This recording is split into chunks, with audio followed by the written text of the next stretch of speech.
Joseph, a young man of 17, was tending the flocks with his brothers, the sons of Bilhah and the sons of Zilpah, his father's wives, and he brought their father a bad report about them.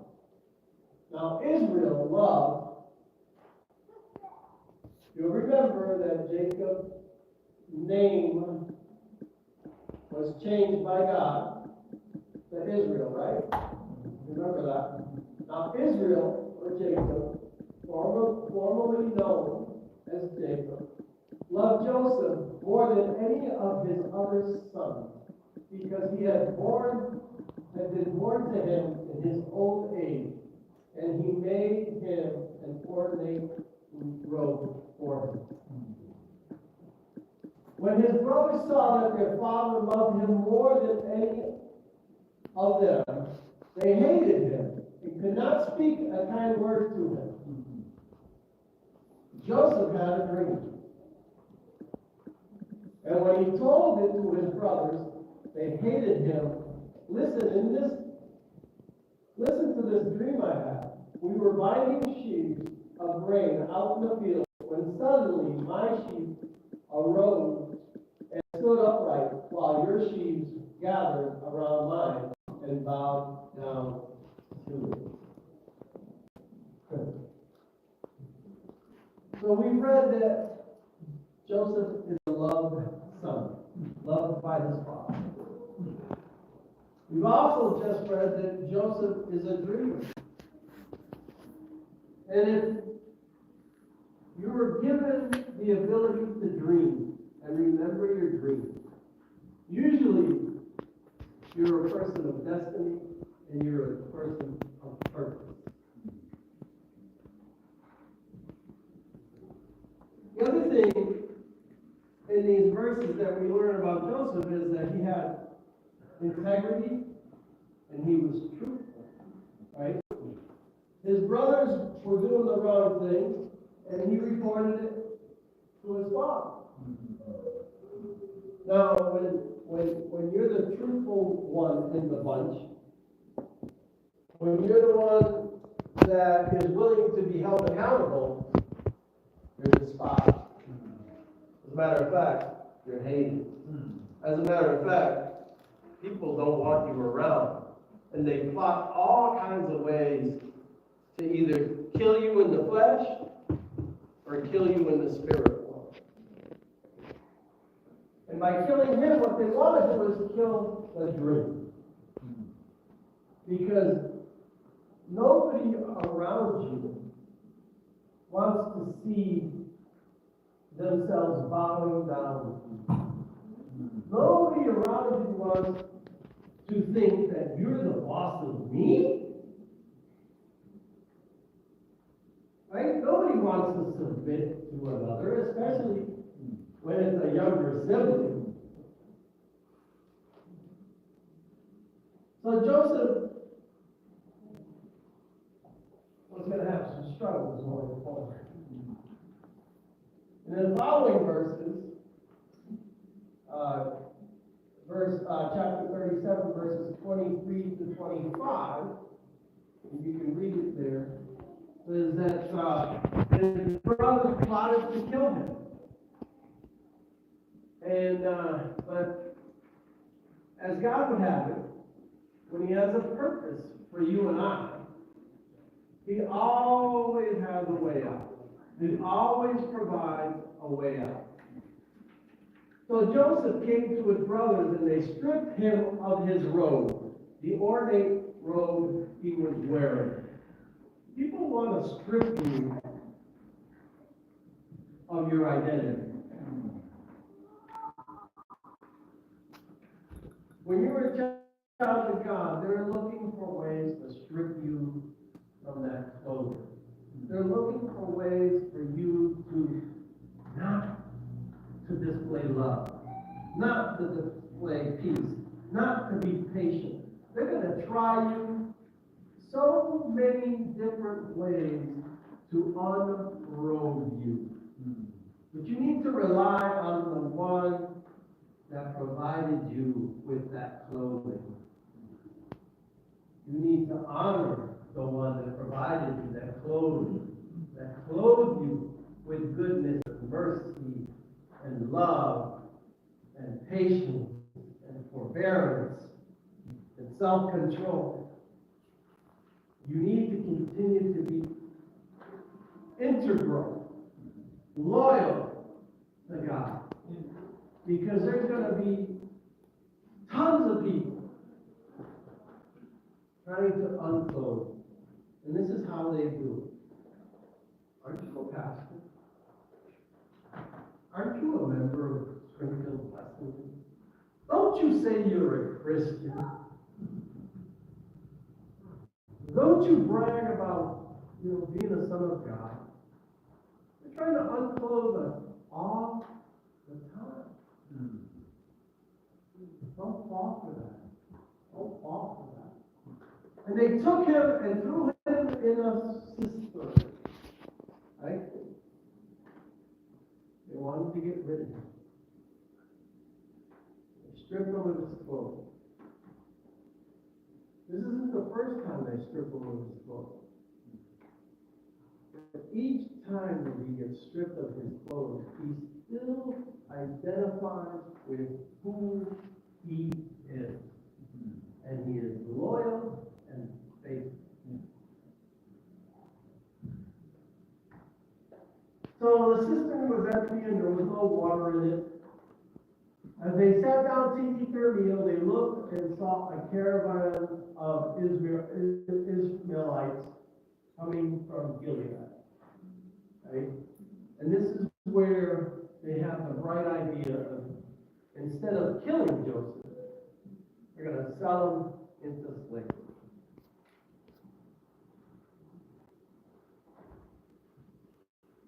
And people are trying to sell you and I into slavery all the time. The enemy is trying to always trick us. Always trying to trick us and get us caught up in slavery mentality. In a mentality that, God is not faithful. God is not going to pull you through. Those promises he made to you,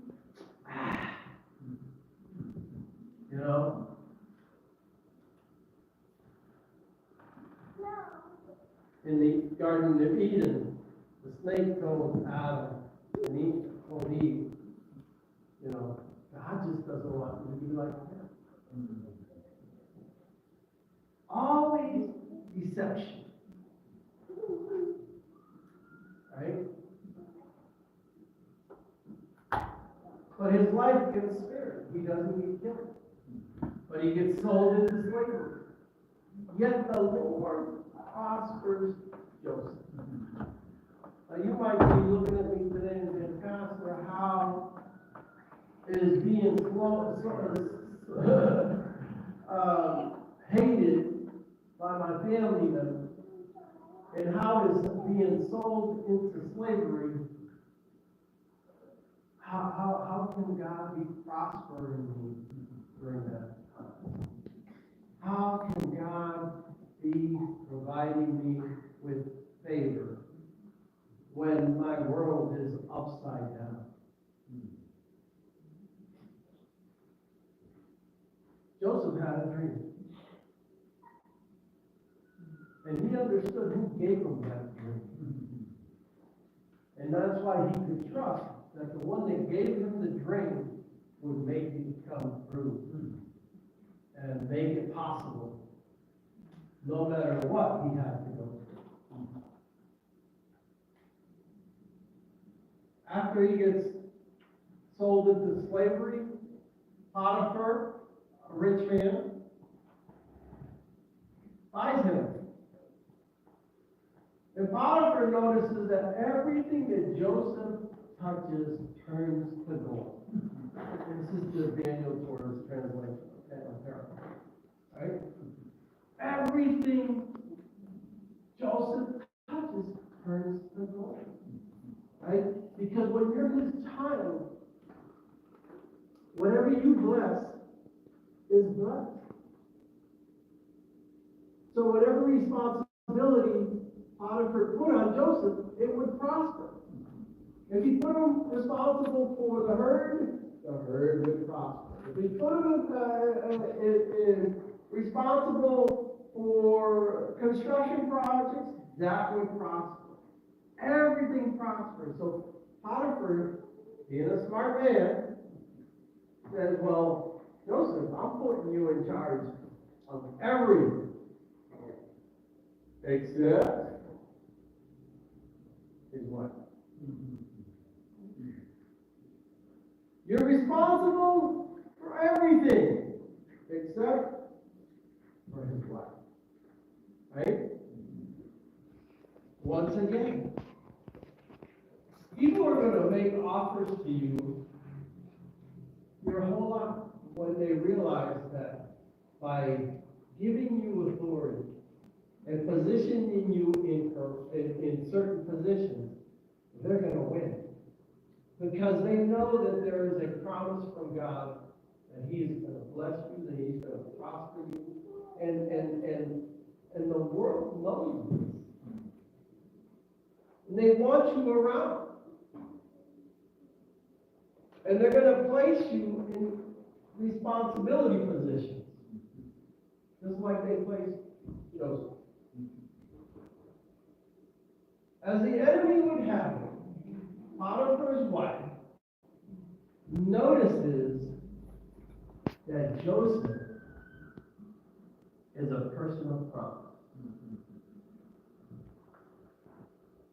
And I got to tell some of you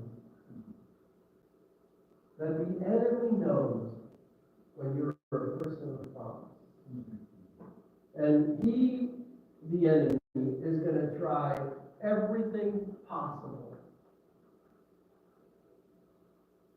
to defeat you, to derail you, to change that path that you are on. They're going to throw every temptation at you. Every temptation. And there's 3 temptations that men face. 3 major temptations. And it's the 3 F's. Females, finances, and fame. Those are 3 very tempting scenarios in a man's life. And if you're not grounded, if you're not focused on the purpose that God has for you, there will be a female that will derail you. There will be the love of money that will derail you, or fame, popularity will derail you. And we see it on the altars. How many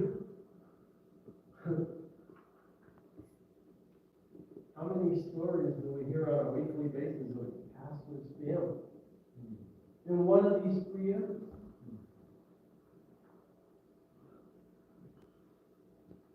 We actually have become very forgiving as a society, as a culture, to our politicians that fall in any one of these 3 areas. We actually excuse some of these politicians for having these types of flaws with us. We can never excuse anybody for having lack of character. We need to hold people accountable to what God expects from us. But Joseph is so intent on being a good son, on doing the right thing, on doing the godly thing, that this is the second time he gets stripped from his identity, his clothing, right? Potiphar's wife grabs onto his clothing, and he fears God so much that he leaves his clothing behind. sometimes you and I need to run. Sometimes there is no need for you to stand and try to gain respect and try to fight for your rights because you are in the right. Sometimes you have to run. And there's no problem. There's no issue with you running away from temptation. As a matter of fact, it's going to save your life. It's going to save your dream. It's going to save your destiny. And if your destiny is to save others, then not only will you save yourself by running, but you save many others. All those that you're destined to influence. So at times, you're not just running for yourself. You're running for all those that you're going to affect in the future. All those that you're going to touch in the future. So he goes to prison because Potiphar's wife lied about him. Right? And from when he got sold into slavery, he was 17 when his siblings sold him. And then for 13 years he lived in Egypt, serving Potiphar and being in prison. 13 years. It doesn't matter what our condition is. If there's been a dream and a purpose spoken into us by God, we must remain faithful. And the temptations are going to be great. And they're going to be plentiful. But we need to stand firm. Our character and our belief system will testify in who our trust is and who our belief is in. So when we fail in a temptation, when we fall to temptation, we're actually telling other people that our faith is not strong enough. That we lack belief that God could carry us through and bring us through.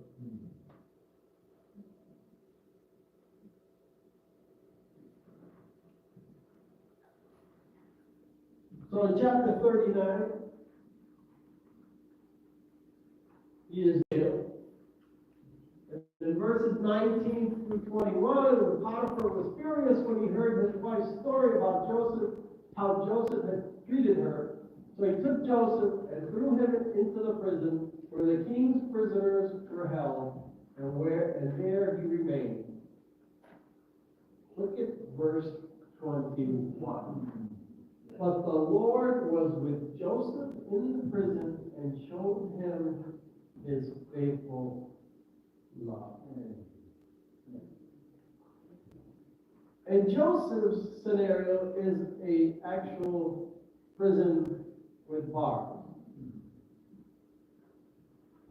Your scenario may not be an actual prison, but we do have a ton of prisons in our lives. The prison could be a failed relationship. The prison could be you're a divorcee. The prison could be you have cancer. The prison could be your father never loved you. Prison could be your siblings hate you. We could create many, many prisons. You and I are not meant to live in those prisons. We need to ask God to take us out of those prisons that we've allowed ourselves to be put into. Because the world will label you many things.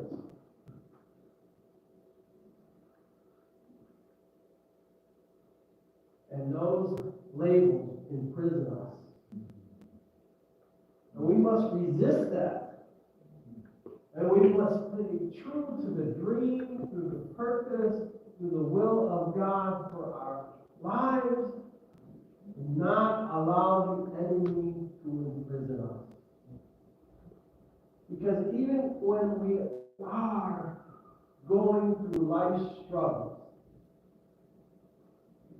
God is with us, and He will show His faithful love. And the Lord made Joseph a favorite in the prison with the prison warden. Oh, where did we see that before? He was his father's favorite. He was Potiphar's favorite. And now he was the warden's favorite. And it's going to happen at the next stage of his life, where he's going to become the king's favorite. As I said in the beginning, each one of us are the king's favorite. We just got to walk into that, live it out, believe it, clothe ourselves with that truth every day.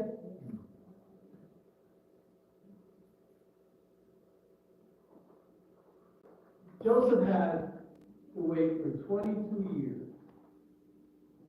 from when he got the dream until God fulfilled that dream. 22 years. Falsely accused, falsely imprisoned, plotted to be killed, sold into slavery. 22 years waiting for God to fulfill a dream. But when God fulfilled that dream, he lived 71 years. 71 years enjoying that God had for him. And he died at the beautiful age of 110. When God's dreams or promises for you have been realized, it's what hasn't been.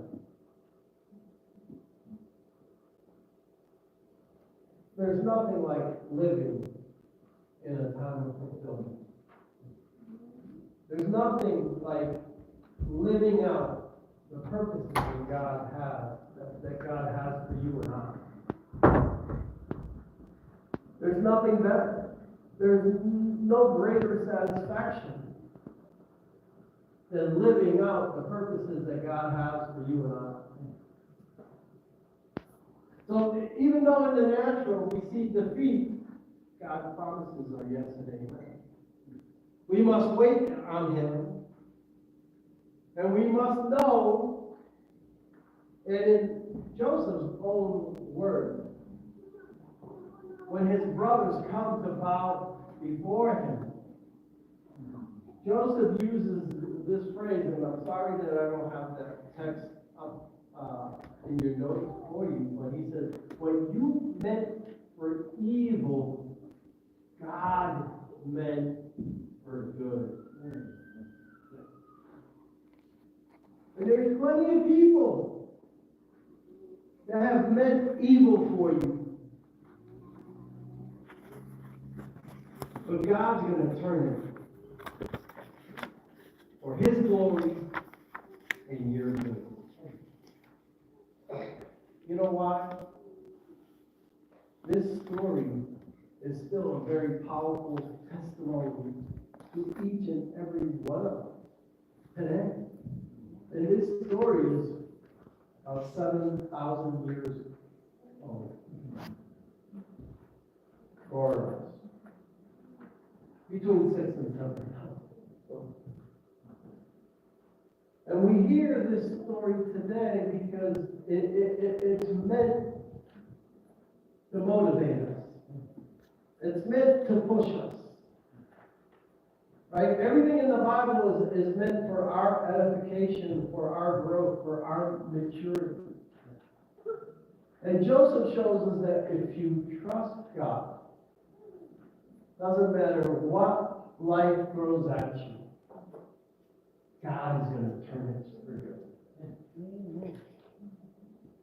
Some of you have to believe it. So in Genesis chapter 41, verses 14 through 16, we have the verses where Joseph becomes the second in command. Right? And why? Because Joseph was the only one that could interpret the king's dream. But God's going to use the promise that He's given you. He's going to use the dreams that He's given you. And sometimes He's going to put that in other people's. He's going to put a dream in somebody else's life that you are going to interpret. That you are going to be the answer to. And in this case, Joseph became the second in command after Pharaoh.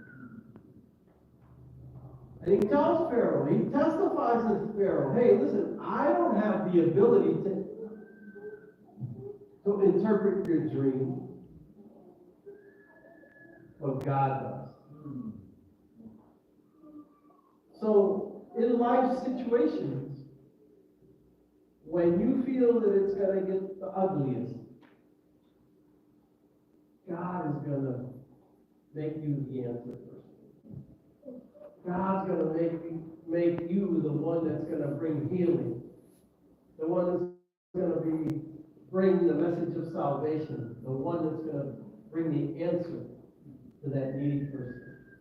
And in this case, it was the king. Joseph showed integrity, honesty, solid work ethics in all his actions. He showed confidence in God. And he was faithful to God, even when it didn't feel like God was being faithful to him. Has your prayer ever been, God, this is not fair.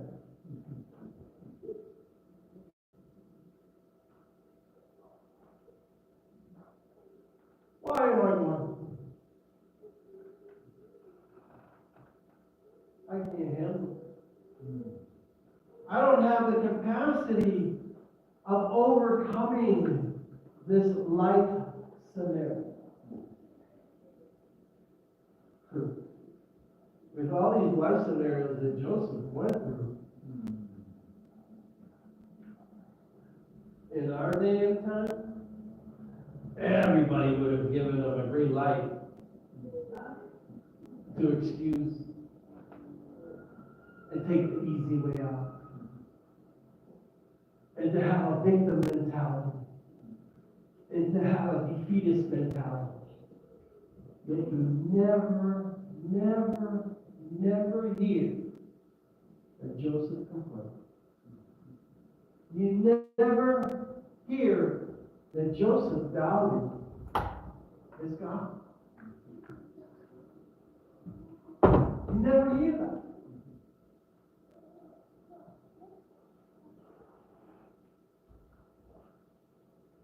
Forgiveness gets a lot easier when I can stop seeing myself as a victim and can instead look at injustices as part of God's good plan for me. That was so good. I saw that and I was like, oh boy, I gotta steal this. I'm gonna use it this morning. Because it's so easy for us to fall and to put on that victim mentality clothing.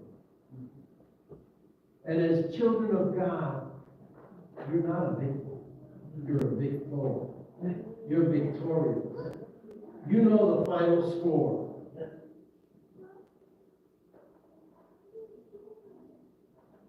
We can look into every life scenario. And if we look into those life scenarios through the lens of forgiveness, through understanding that the people that hurt us, the people that tried to incarcerate us, the people that tried to do damage to us, they probably didn't know any better. Yes, some of them probably did it with malintent. Some of them probably didn't know any better because their life experience wasn't any better. So they raised you in the same manner that they were raised because they didn't learn any better. Nobody was there to guide them and to teach them something different. We have to forgive. We have to forgive the folks in our past. Joseph's father, even though he loved Joseph, reprimanded Joseph for dreaming. Joseph forgave his father. He didn't hold that against his father. He didn't hold it against his brothers. He didn't hold it against the Ishmaelites. He didn't hold it against Potiphar. He didn't hold it against Potiphar's wife. He didn't hold it against the king's cupbearer who forgot all about him. And the baker, well, the baker kind of got bad news. But Joseph never acted as a victim. He forgave those people in his life. And it could be, in your life, it could be a scenario where possibly the church hurt, or people in the church, because the church can't hurt you, it's the people in the church.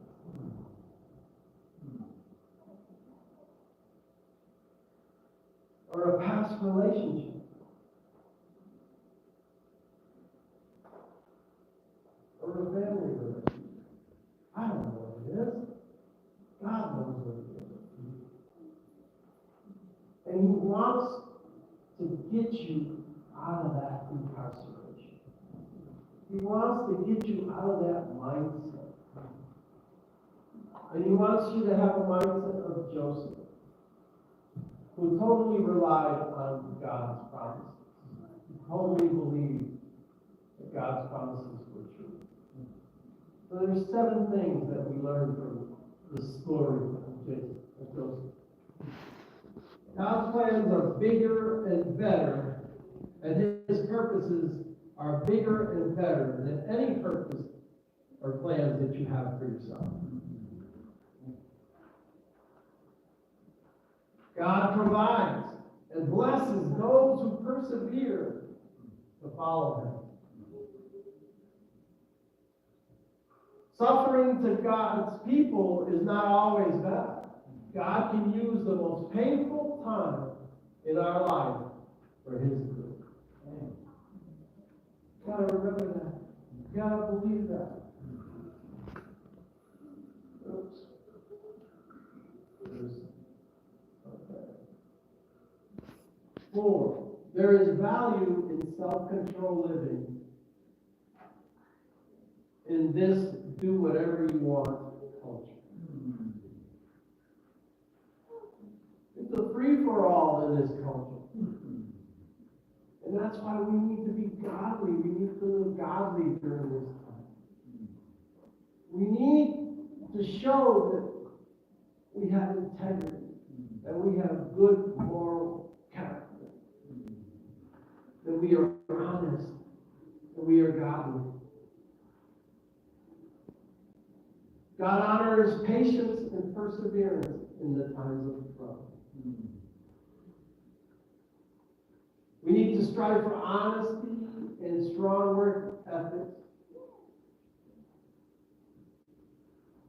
Something that today is not in our vocabulary.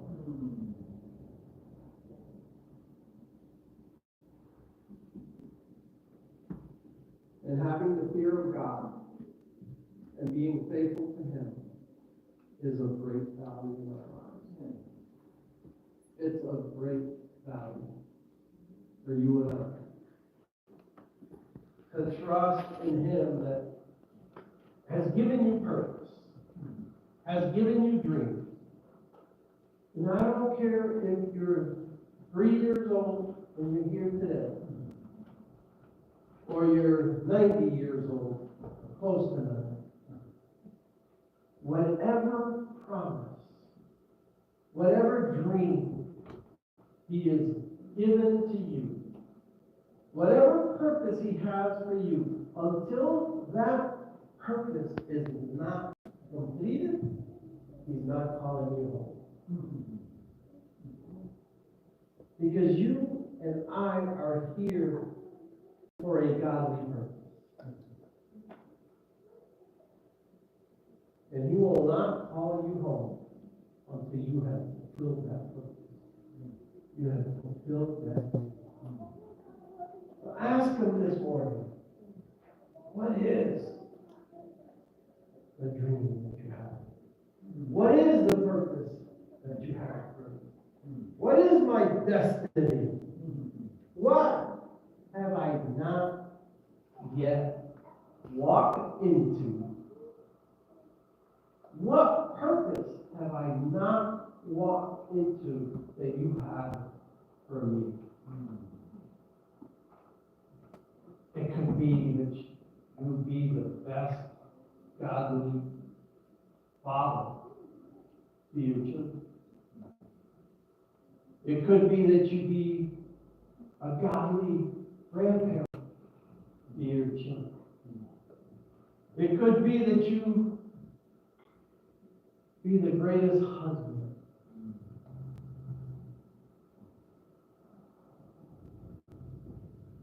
But sometimes we're in a relationship and we don't understand that the person that we're in a relationship with can come broken.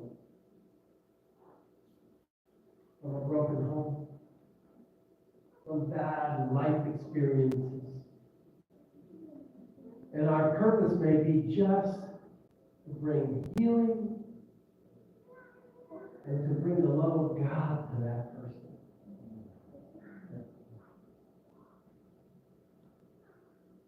And that's simply to be your purpose.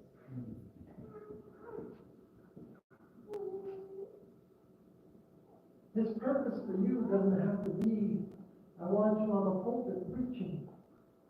Or I want you evangelizing to thousands and thousands of people. It could be as simple as be the best mom you can be. Be the best aunt, uncle you can be. Be the best Sunday school teacher you can be. Be the best role model you can be. I don't know what your purpose is. You need to figure it out with God, between God and you. I can help guide you, but that's really a conversation that you need to have with your Savior, with your God, with your Creator. And then ask Him to show you how to walk into that purpose. There is nothing greater than knowing and being sure, but so sure, that you are doing God's purpose in your present time. In the present time that you are living in. That you're living out His dream for you, His purpose for you, His plan for you. There is no greater fulfillment There is no greater satisfaction than knowing I'm in the right place at the right time. And God is working in and through me. God is working in and through me. Because we need to grow. We need to mature. We need to perfect on a daily basis. And then we need to live that out. Live that out. It's the only way that we expand His kingdom is by living out our godly lives. Christ-like lives.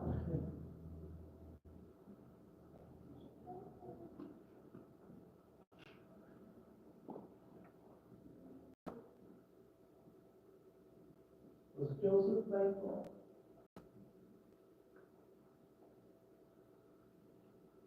I believe so. Never gripe. Never complain. When we started this month, I said, maybe this month you can strive to complain a little less.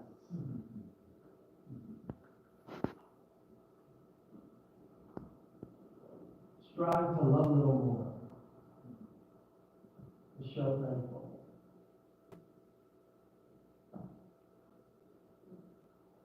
To love God better. To be thankful for everything that He's done in your life.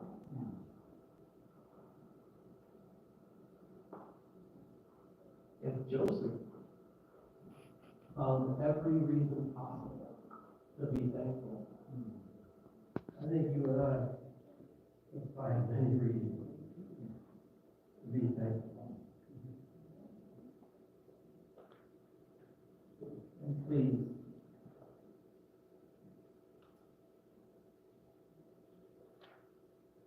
if you find yourself, and you could be saved, yet you can find yourself in a prison.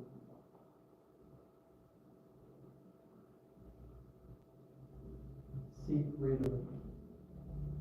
Seek forgiveness. Again, you can be saved, yet not be free. You can be caught in a prison. Life throws many things at us. Seek freedom.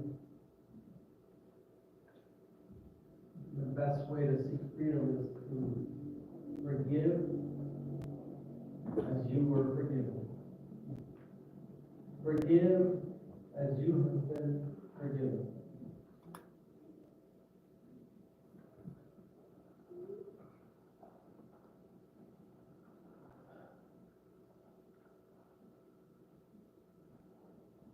After what you've heard this morning,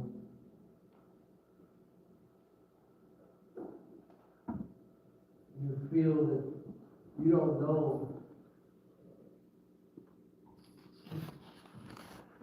the God of Abraham and the God of Jacob.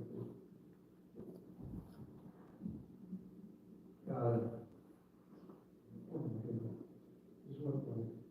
Abraham, Isaac, and Jacob.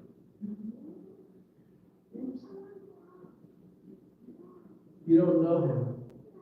This is a great opportunity today to get to know your Creator at an intimate level. And to know that His purposes for you are good purposes.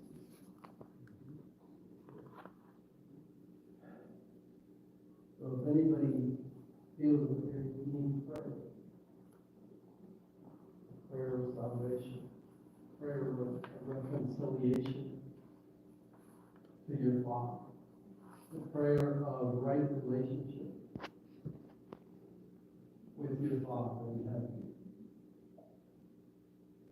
Now it's a good time.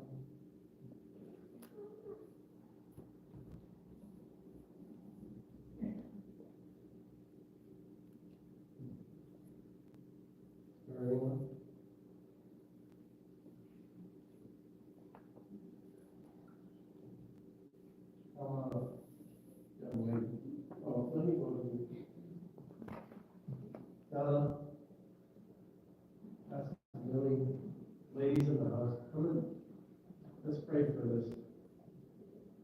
beautiful child of God.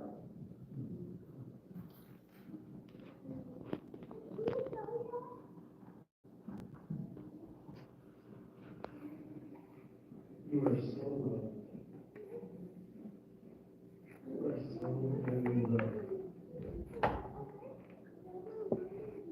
You are so loved.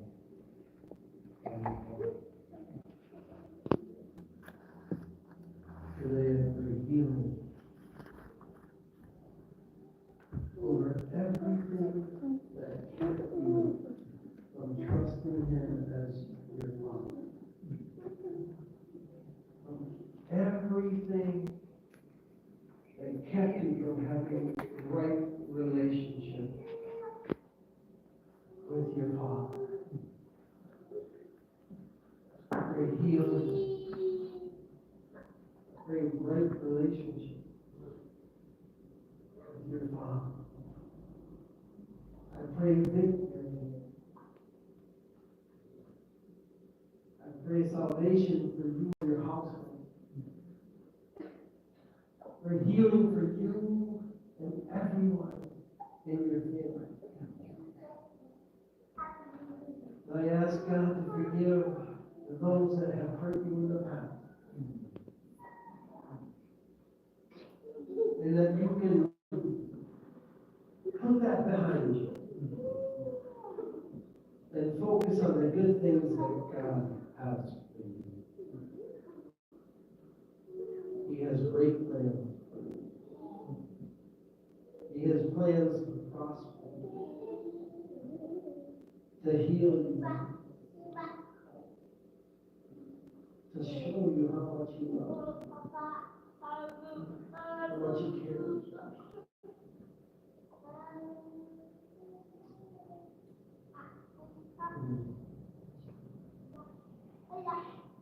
You can't wait till you start screaming from the top of your lungs how good He has been to you. And the freedom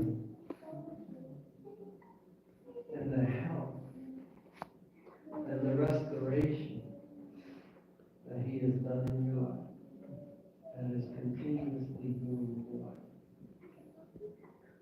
Thank you, Father. Thank you, Father. Amen.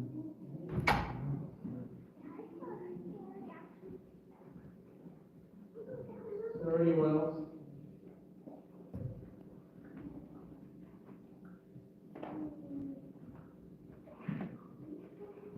God is so good. I didn't hear you. All the time. That's kind of much better. All the time. God is good. Yes. God is good all the time. Regina? Yes. Yes. Thank you so much. Really, I love each and every one of you. We're reminded by somebody that we've been here 10 months this week. Installed 10 months, actually here 11 months. And we appreciate all the love, all the prayers. This was my calling. Not this. The ministry. And like Joseph, it took a while. Like Moses, it took a while. Over 40 years, I waited for God to open the door. And I'm a fulfilled man. Because I'm walking in the purpose that He has for me. So thank you for praying for me, for God to bring me here. Thank you.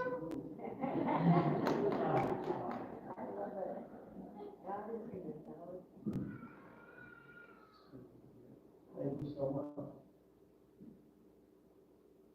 I need your prayer, as Pastor Larry said. My wife needs your prayer, as Pastor Larry said. And this one needs your prayer. Because I got a feeling that God's got something major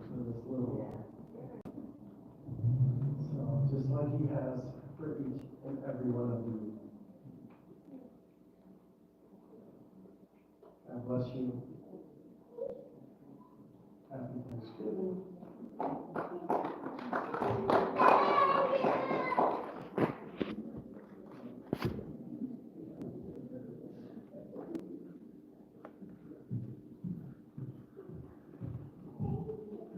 stand and sing our children hymn 357, Hymnal Redeeming.